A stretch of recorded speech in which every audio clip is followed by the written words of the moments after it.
BJP రాష్ట్ర అధ్యక్షుడిగా Amaravati BJP కేంద్ర కార్యాలయంలో బాధ్యతలు చేపట్టిన పీవీఎన్ మాధవ్ కు బాధ్యతలు అప్పగించి అభినందించిన పూర్వపు అధ్యక్షురాలు పురంధేశ్వరి.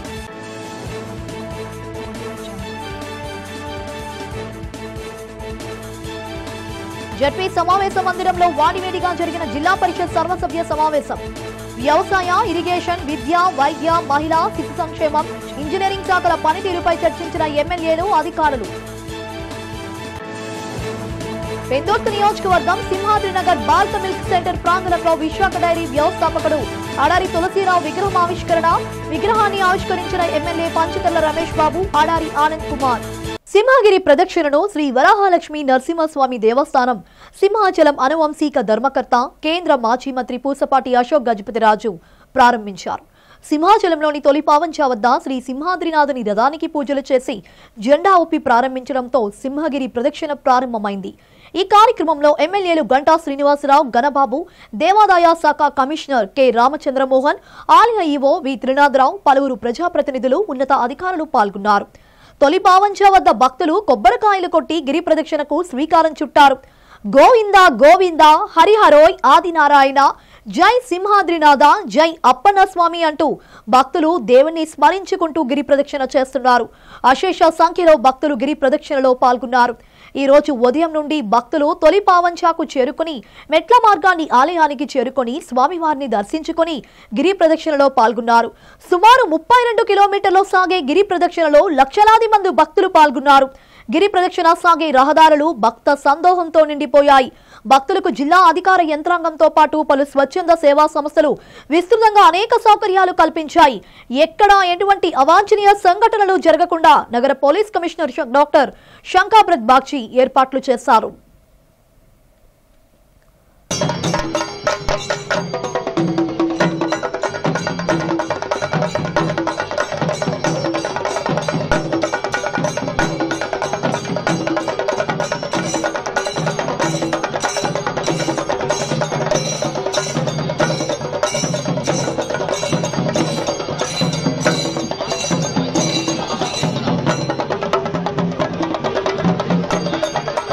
పూర్వీకులు మనకి సనాతన ఆలయాలని వారసత్వంగా ఇచ్చారు.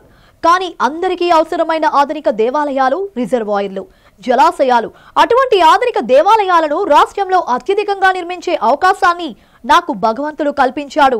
జలాలే మన సంపద, వాటితోనే రైతులు కష్టాలు తీరుతాయని ముఖ్యమంత్రి చంద్రబాబు నాయుడు అన్నారు. శ్రీశైలంలో కృష్ణమ్మకు జలహారతి ఇచ్చిన అనంతరం ప్రాజెక్టు గేట్లు 4 ఎత్తి దిగువకు నీటిని విడుదల చేశారు. అనంతరం నీటి వినియోగదారులతో సమావేశమై ప్రసంగించారు. నా జీవితంలో ఈరోజు చాలా సంతోషకరమైన రోజన్నారు. జూలై నెలలోనే శ్రీశైలం ప్రాజెక్టు నిండిందని, నిండు కుండలా మారిన శ్రీశైలం ప్రాజెక్టును చూస్తుంటే మనసు ఆహ్లాదంగా ఉందన్నారు. నేను నీటి విలువ తెలిసిన వాడిని కాబట్టే కృష్ణమ్మకు జలహారతి ఇచ్చా. భవిష్యత్తులో నీటి కొరత ఉండేందుకు కృష్ణమ్మకు హారతి ఇచ్చానన్నారు. జూలైలోనే శ్రీశైలం ప్రాజెక్టు నిండటం శుభ పరిణామమని పేర్కొన్నారు. ఈ రోజు నా జీవితంలో చాలా సంతోషకరమైన రోజు మనందరికి కూడా. జూలై నెలలోనే నిండిన శ్రీశైలం ప్రాజెక్టును చూస్తే గుండె నిండుగా ఉంది, ఆనందంగా ఉంది, ఆహ్లాదకరంగా ఉంది. నీటి విలువ తెలిసిన వాడిని, అందుకే జలహారతి ఇచ్చి స్వయంగా భవిష్యత్తులో కూడా నీటి కొరత లేకుండా ఉండాలని ఈరోజు నేను జలహారతి ఇచ్చాను. వచ్చిన వెంటనే మీరు చూస్తే చాలా సందర్భాలుగా చూశాను, కానీ జూలై నెలలో నిండుగా శ్రీశైలం ఉండడం ఒక శుభ పరిణామం. ఇంకా మన దగ్గర వర్షాలు పడలేదు, కొంచెం తక్కువగానే ఉన్నాయి. పైన వర్షాలు పడ్డాయి, ఆ వర్షాల వల్ల ఎక్కువ వరద నీళ్లు వచ్చాయి. దీనివల్ల మనకందరికీ నీళ్లు వచ్చి శ్రీశైలం ఫుల్ అయింది. రాయలసీమ జలాశయాలు లేకపోతే మొత్తం కూడా కృష్ణా పరివారక ప్రాంతం కళకళలాడే పరిస్థితి వచ్చింది. ఇది కృష్ణమ్మ తల్లికి మరొక్కసారి మనమందరం ప్రార్థనలు చేద్దాం, ధన్యవాదాలు తెలియజేద్దాం. అభివృద్ధి పనులకు నిధులు మంజూరు కావాల్సి ఉందని అధికారులు చెబుతుంటే పనులు జరగకపోతే ఎలా అంటూ సభ్యులు నిలదీశారు. విశాఖ జిల్లా పరిషత్ సర్వసభ్య సమావేశం కాన్ఫరెన్స్ హాల్లో జడ్పీ చైర్పర్సన్ జల్లేపల్లి సుభద్ర అధ్యక్షతన బుధవారం ప్రారంభమైంది. ఈ సమావేశంలో విశాఖ, అనకాపల్లి, అల్లూరు జిల్లాల కలెక్టర్ హరీంద్ర ప్రసాద్, విజయకృష్ణన్, దినేష్ కుమార్ తదితరులు పాల్గొని సభ్యుల ప్రశ్నలకు అధికారులతో సమాధానాలు ఇప్పించారు. ఎమ్మెల్యేలు బండారు సత్యనారాయణమూర్తి, రేగటి మత్స్యలింగం, డీసీసీబీ చైర్మన్ కోన తాతారావు, జడ్పీటీసీలు, ఎంపీపీలు, అధికారులు, సిబ్బంది పాల్గొన్నారు. వ్యవసాయం, ఇరిగేషన్, విద్యుత్తు, విద్య, వైద్యం, మహిళా శిశు సంక్షేమం, ఇంజనీరింగ్ తదితర ముఖ్య శాఖలపై చర్చ జరగ్గా వివిధ జిల్లాల అధికారులు సమీక్షించారు. ఈ సందర్భంగా బండారు సత్యనారాయణ తదితరులు మాట్లాడారు.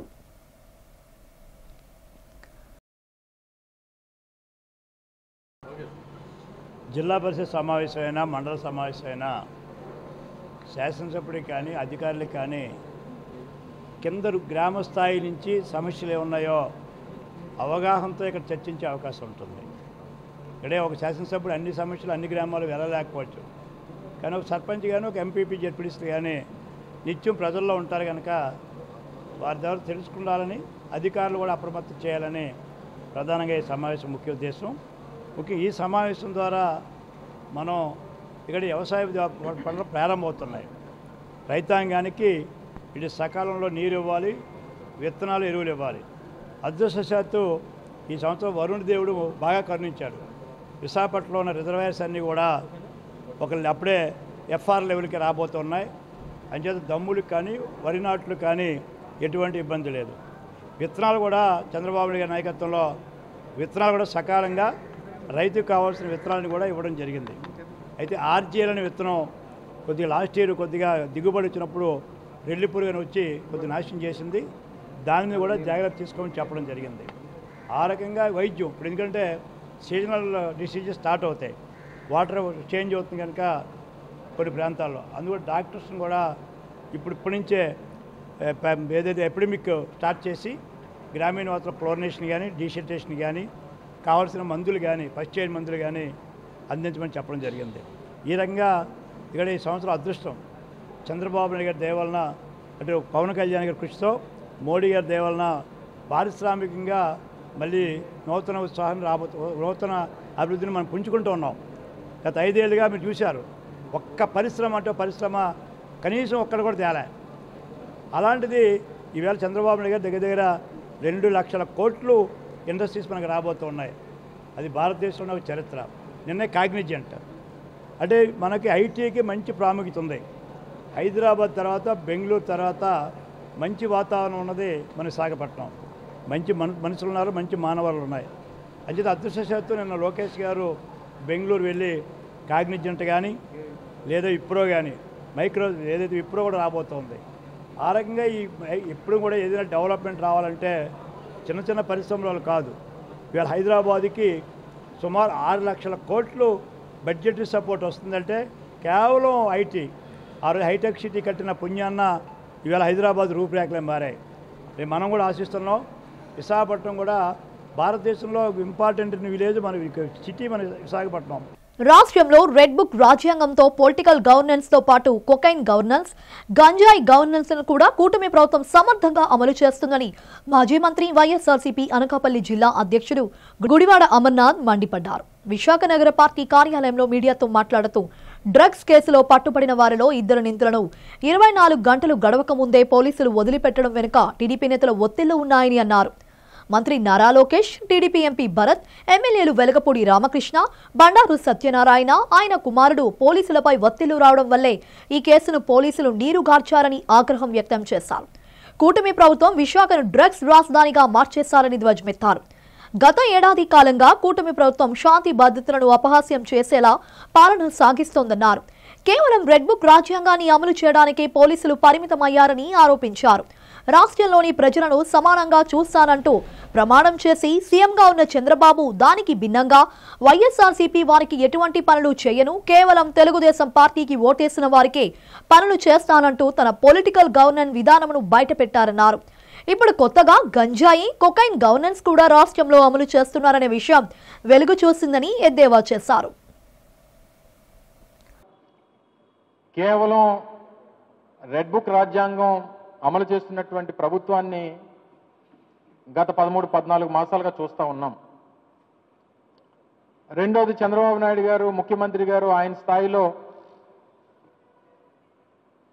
రాష్ట్రంలో ఉన్నటువంటి ప్రజలందరినీ కూడా సమానంగా చూడాల్సినటువంటి రాజ్యాంగబద్ధమైనటువంటి పదవిలో ఉండి నాకు వైఎస్ఆర్ కాంగ్రెస్ పార్టీ నాయకులన్నా కార్యకర్తలన్నా ఆ పార్టీకి ఓటేసినటువంటి వారన్నా వారికి ఏ రకమైనటువంటి పనులు చేయను, నేను ఓన్లీ తెలుగుదేశం పార్టీకి ఓటేసినటువంటి వారికి మాత్రమే పనిచేస్తానన్నటువంటి పొలిటికల్ గవర్నెన్స్ ఒక పక్క నడుస్తూ ఉన్నటువంటి మాట మన అందరికి కూడా తెలుసు. ఇప్పుడు కొత్తగా గంజాయి గవర్నెన్స్, కొకైన్ గవర్నెన్స్ కూడా వచ్చేసింది రాష్ట్రంలో. కేవలం మాటల వరకు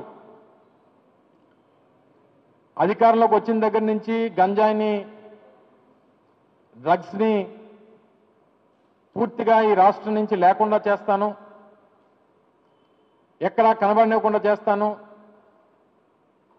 అని చెప్పి సూక్తులు చెప్పినటువంటి రాష్ట్ర ముఖ్యమంత్రి, హోంమంత్రి, మిగిలినటువంటి ఆ పార్టీకి చెందినటువంటి నాయకులు ఈరోజు రాష్ట్రంలో ఉన్నటువంటి డ్రగ్ కల్చర్ ఏ రకంగా పేటరేగిపోతుందో అనేటువంటిది ఈ మధ్యకాలంలో మనం చూస్తూ ఉన్నాం. ఆ రోజు జగన్మోహన్ రెడ్డి గారు విశాఖపట్నాన్ని ఎగ్జిక్యూటివ్ క్యాపిటల్గా చేస్తానని చెప్పి దేశంలో ఉన్నటువంటి ప్రముఖ నగరాలతో ధీటుగా ఈ ప్రాంతాన్ని అభివృద్ధి చేస్తానని చెప్పి ఈ ప్రాంతానికి ఒక గుర్తింపును తీసుకొస్తానని చెప్పి గతంలో రాజశేఖర రెడ్డి గారు చేసినటువంటి అభివృద్ధికి మించి ఈ ప్రాంతాన్ని అభివృద్ధి చేస్తానని చెప్పినటువంటి జగన్మోహన్ రెడ్డి గారిని కాదని సరే ఈ ప్రాంత ప్రజలు ఆ కూటమి ప్రభుత్వానికి ఓటేశారు. ఈరోజు ఎగ్జిక్యూటివ్ క్యాపిటల్ అనేటువంటి మా నినాదం, మా విధానాన్ని పక్కన పెట్టి ఈరోజు డ్రగ్స్కి క్యాపిటల్గా విశాఖపట్నాన్ని తయారు చేసినటువంటి కూటమి ప్రభుత్వాన్ని ప్రజలందరూ కూడా ఒకసారి గమనించమని చెప్పి కోరుతా ఉన్నా. కార్మికులు కదం తొక్కారు. తమ హక్కుల సాధనకై నగరంలో భారీ నిరసన ప్రదర్శన నిర్వహించారు. దేశవ్యాప్త సమ్మెలో భాగంగా అఖిలపక్ష కార్మిక సంఘాల ఆధ్వర్యంలో నగరంలో భారీ నిరసన ప్రదర్శన జరిగింది. దొండపర్తిలోని డిఆర్ఎం కార్యాలయం నుండి ఆర్టీసీ కాంప్లెక్స్ వరకు సాగిన ప్రదర్శనలో కేంద్రానికి వ్యతిరేకంగా ఆందోళనకారులు నినాదాలు చేశారు. ఈ సందర్భంగా కార్మిక సంఘాల నేతలు సిహెచ్ నర్సింగ్రావు, కనకారావు, జర్నలిస్టుల సంఘం నాయకుడు గంట్ల శ్రీనుబాబు మాట్లాడారు. 4 లేబర్ కోడ్లను కేంద్ర ప్రభుత్వం తక్షణమే రద్దు చేయాలని డిమాండ్ చేశారు. ఎన్నో పోరాటాల ద్వారా కార్మికులు సాధించుకున్న హక్కులను కాలరాసే చర్యలకు ప్రభుత్వం స్వస్తి పలకాలన్నారు. లేబర్ కోడ్స్ ను అమలు చేస్తే కార్మికులు ఎన్నో హక్కులు కోల్పోతారని ఆవేదన వ్యక్తం చేశారు. కేంద్ర ప్రభుత్వ రంగ సంస్థలు కార్మికుల ప్రయోజనాలు పరిరక్షణ చర్యలు చేపట్టాలన్నారు. కార్మికుల హక్కులను హరించే చర్యలకు ప్రభుత్వం సిద్ధమైతే తీవ్ర పరిణామాలు తప్పవని నాయకులు హెచ్చరించారు.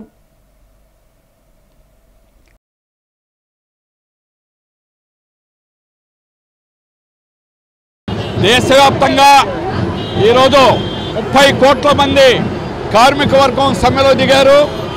మోడీ కేంద్ర ప్రభుత్వ విధానాలకు, బీజేపీ విధానాలకు వ్యతిరేకంగా ఈ పోరాటం సాగుతుంది. కనీస వేతనాలు పెంచాలి. కేంద్ర లేబర్ వేతనాల కోడ్లో రోజుకు 178 రూపాయలు నిర్ణయించారు. పే కమిషన్ సందర్భంగా ఒక కుటుంబం బ్రతకాలంటే నెలకి 26,000 కావాలని కేంద్ర ప్రభుత్వం చెప్పింది. దాన్ని అమలు చేయండి. స్కీమ్ వర్కర్లను పర్మనెంట్ చేయండి. ఆశా, అంగన్వాడీ, మధ్యాహ్న భోజనం 1 కోటి మంది ఉన్నారు.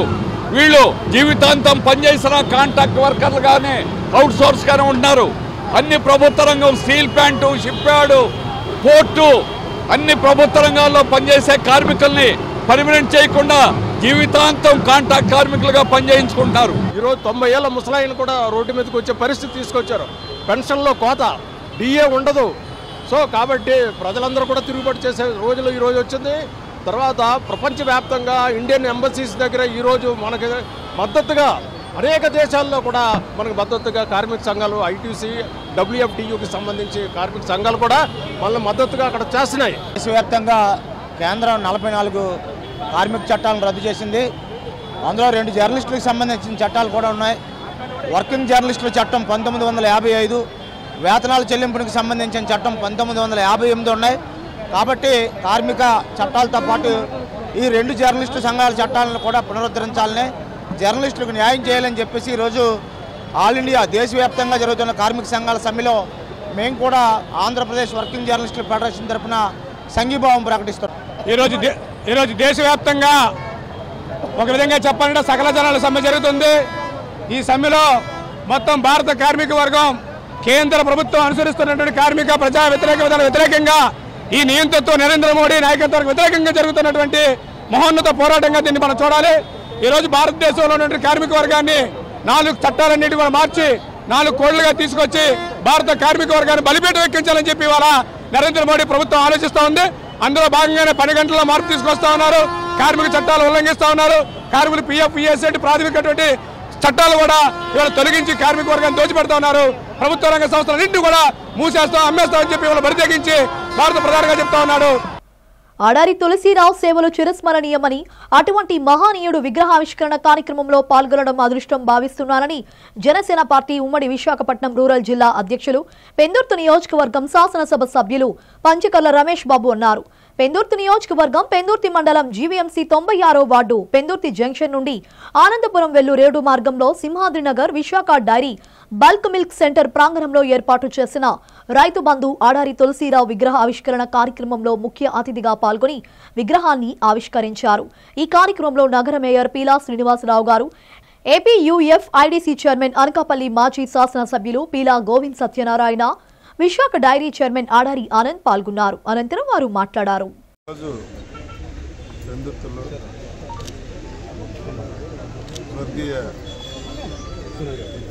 ఆడారి తులసీరావు గారి విగ్రహావిష్కరణ కార్యక్రమాల్లో పాల్గొనడం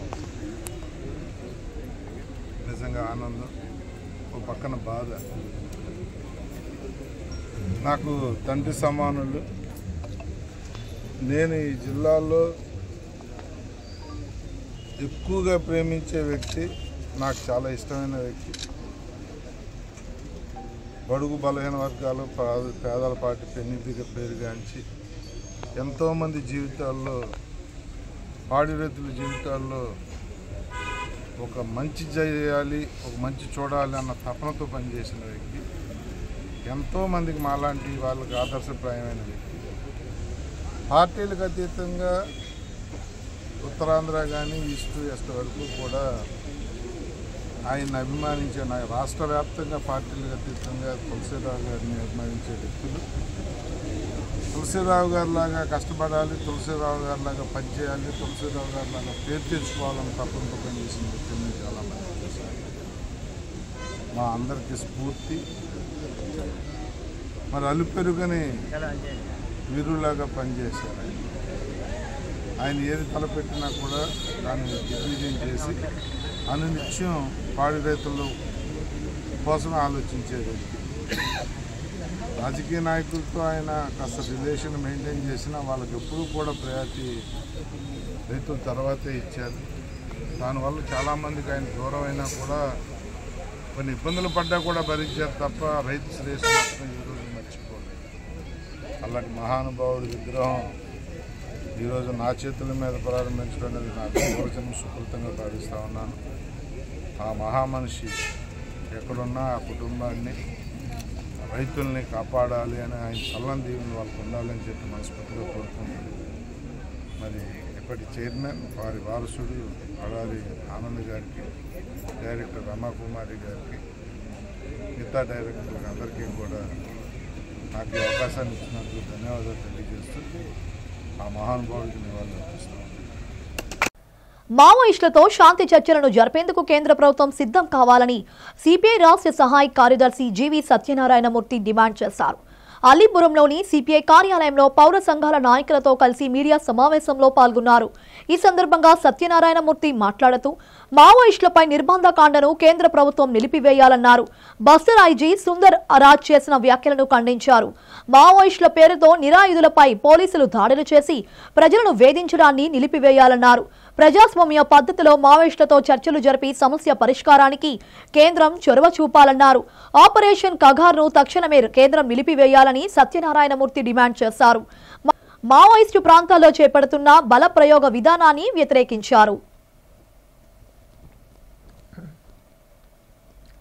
మృతి చెందినటువంటి వారి యొక్క మృతదేహాలను కూడా చూసి భయపడేటటువంటి పరిస్థితి ప్రపంచం చూసింది. ఇదేదో మనం కాదు, నంబాల కేశవరావుతో పాటు సజ్జా నాగేశ్వరరావు, లలిత ఇతరులను ఎన్కౌంటర్ చేసిన తర్వాత వాళ్ళ మృతదేహాలు ఇవ్వడానికి నిరాకరించి పాపం బంధువులు అటు పోలీస్ స్టేషన్ నుంచి ఆసుపత్రికి, ఆసుపత్రి నుంచి పోలీస్ స్టేషన్కి తిరుగుతున్నటువంటి నేపథ్యంలో ఆంధ్రప్రదేశ్ హైకోర్టులోని కేసు వేస్తే అక్కడ ఉన్నటువంటి వాళ్ళ అడ్వకేట్ జనరల్ మాకేమో అభ్యంతరం లేదంటే వాళ్ళ మృతదేహాల బంధువులు వస్తే అప్పగించడానికి అని చెప్పినటువంటి వాళ్ళు బంధువులు ఎవరూ లేరు, ఇది అన్క్లైమ్డ్ బాడీస్గా డిక్లేర్ చేసి పోలీసులే అంత్యక్రియలు జరిపేశారు.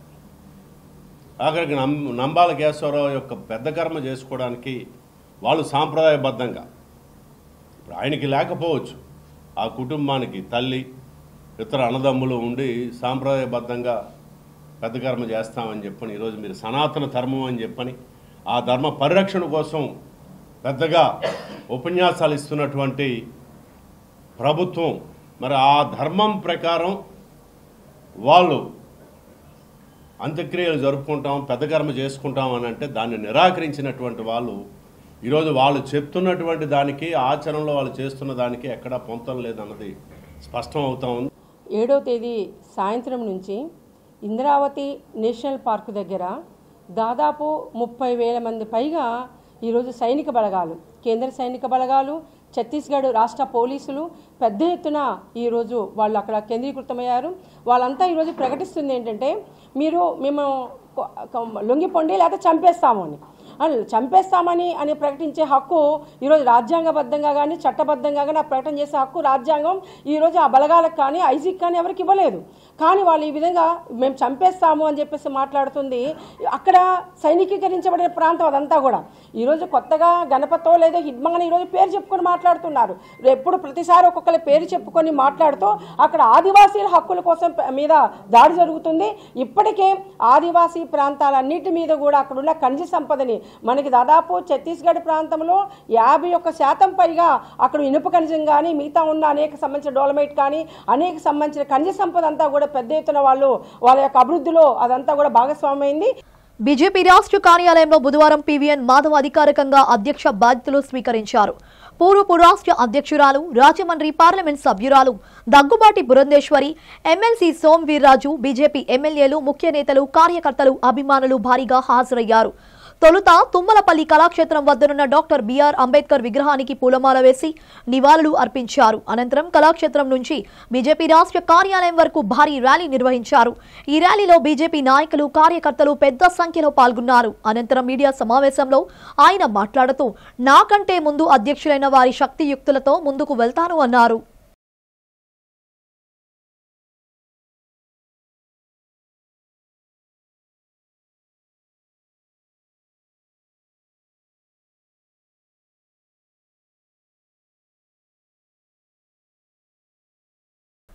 ప్రతి ఒక్కరూ ఒకటికి మించి మొక్కలు నాటి పెంచండి అని డెర్మటాలజిస్ట్ డాక్టర్ శ్వేత పిలుపునిచ్చారు. బుధవారం ఎంవీపీ కాలనీలోని 7th డే అడ్వాంటిస్ట్ విద్యా సంస్థలో మొక్కలు నాటిన అనంతరం ఆమె విద్యార్థులతో మాట్లాడారు. ప్రతి ఒక్కరూ మొక్కలు నాటి శీతోష్ణ స్థితి వేడెక్కకుండా చూడాలని కోరారు. చెట్లను కాపాడండి, ప్రాణవాయువును పెంపొందించండి అని పిలుపునిచ్చారు. ప్రతి ఒక్కరూ ప్రకృతి వనరులను కాపాడాలని కోరారు. తమ కుటుంబంలో ఉన్న వారందరికీ పర్యావరణ పరిరక్షణ, ఒకసారి వాడి వదిలేసే ప్లాస్టిక్ వల్ల వచ్చే వ్యాధుల గురించి వివరించాలని చెప్పారు. ఈ కార్యక్రమంలో విద్యాసంస్థ headmistress Jaslin, Green Climate Team NGO వ్యవస్థాపక కార్యదర్శి జేవి రత్నం తదితరులు పాల్గొన్నారు.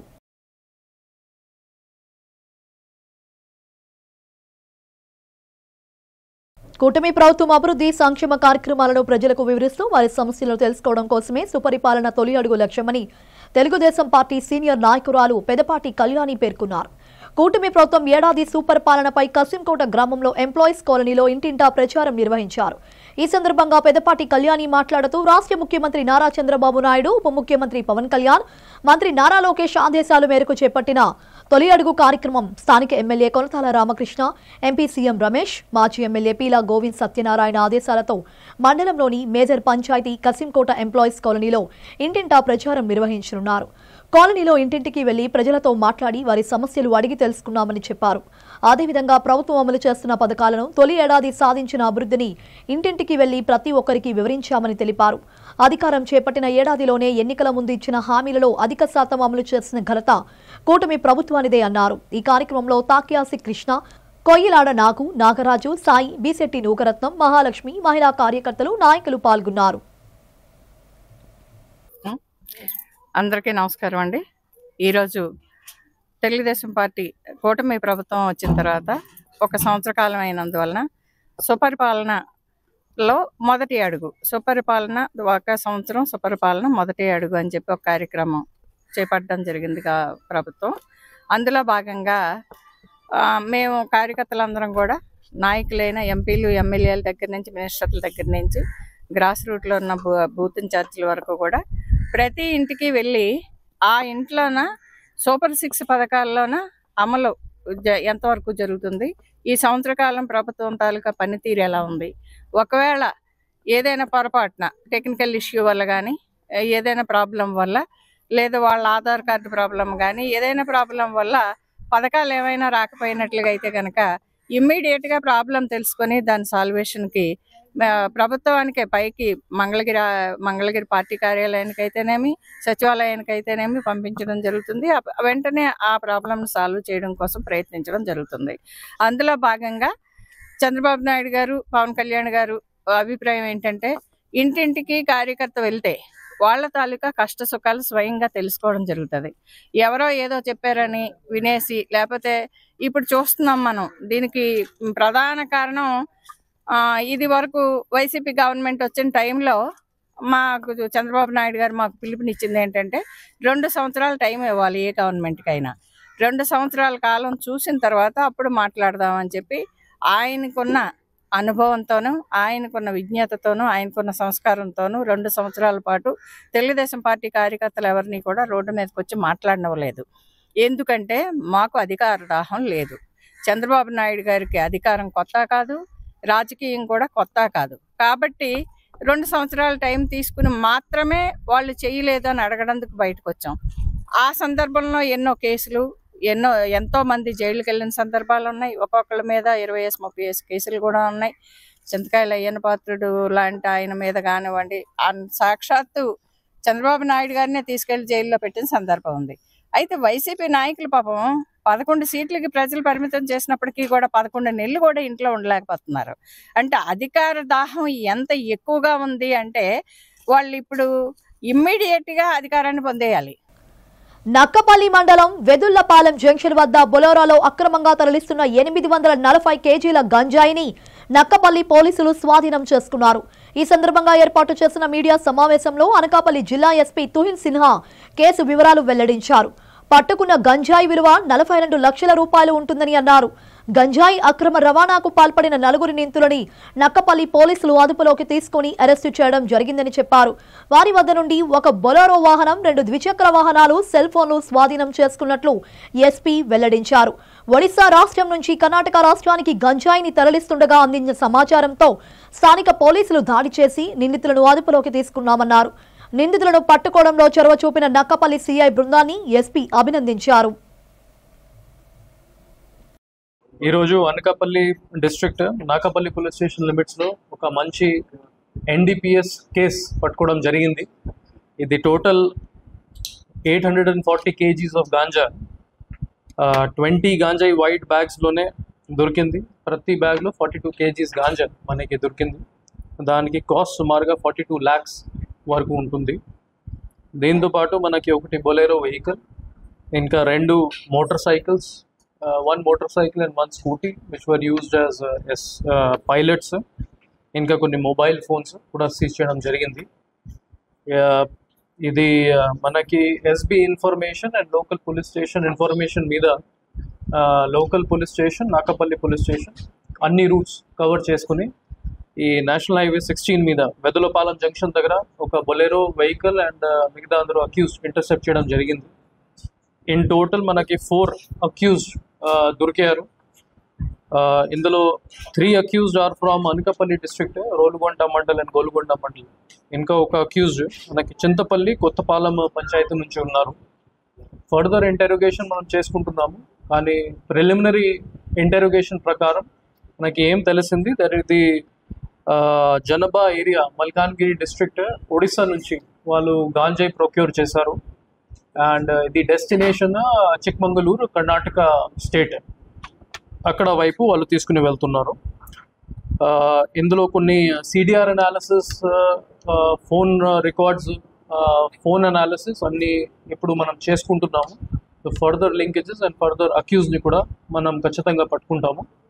For this good work I appreciate the Nagapalli police team, especially SI Sanibabu, SI Rajarao and his team, and SHO Nagapalli Kumaraswamy and SGPO Narsipatnam Srinivas గారు. ఈ కేసు సంబంధించి రిలేటెడ్గానే మన అనకాపల్లి డిస్ట్రిక్ట్ స్టార్టింగ్ నుంచి ఇది గాంజాయి మీద ఎక్కువగానే ఫోకస్ పెట్టేసి జీరో గాంజాయి టాలరెన్స్ పాలసీతోనే మూవ్ అవుతున్నాము. సింహాచలం శ్రీ వరాహలక్ష్మీ నరసింహస్వామి వారిని ఆలయ అనువంశిక ధర్మకర్త పూసపాటి అశోక్ గజపతిరాజు దర్శించుకున్నారు. బుధవారం ఆలయ అనువంశిక ధర్మకర్త పూసపాటి అశోక్ గజపతిరాజు స్వాగతం పలికి ముందుగా స్వామివారి కప్పస్తంభం ఆలింగనం చేయించి తదుపరి స్వామివారి దర్శనం అనంతరం వేద పండితులచే వేద ఆశీర్వచనం ఇచ్చి దేవాదాయ కమిషనర్ కె రామచంద్రమోహన్ స్వామివారి శేషవస్త్రంతో సత్కరించి ప్రసాదం పటం బహూకరించారు. వీరితో ఆలయ కార్యనిర్వహణ అధికారి వేండ్ర త్రినాథరావు తదితరులు ఉన్నారు. బులెటిన్ ముగించే ముందు హెడ్లైన్స్ మరోసారి.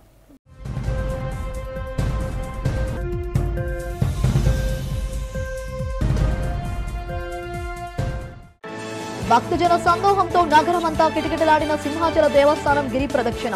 తొలి పావంచ వద్ద సింహాద్రినాథుని రథానికి పూజలు చేసి గిరి ప్రదక్షిణను ప్రారంభించిన దేవస్థానం అనువంశిక ధర్మకర్త అశోక్ గజపతిరాజు.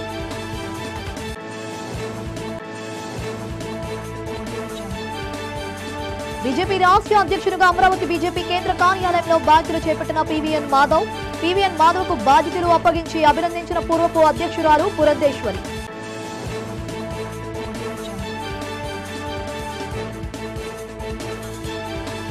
జడ్పీ సమావేశ మందిరంలో వాడివేడిగా జరిగిన జిల్లా పరిషత్ సర్వసభ్య సమావేశం.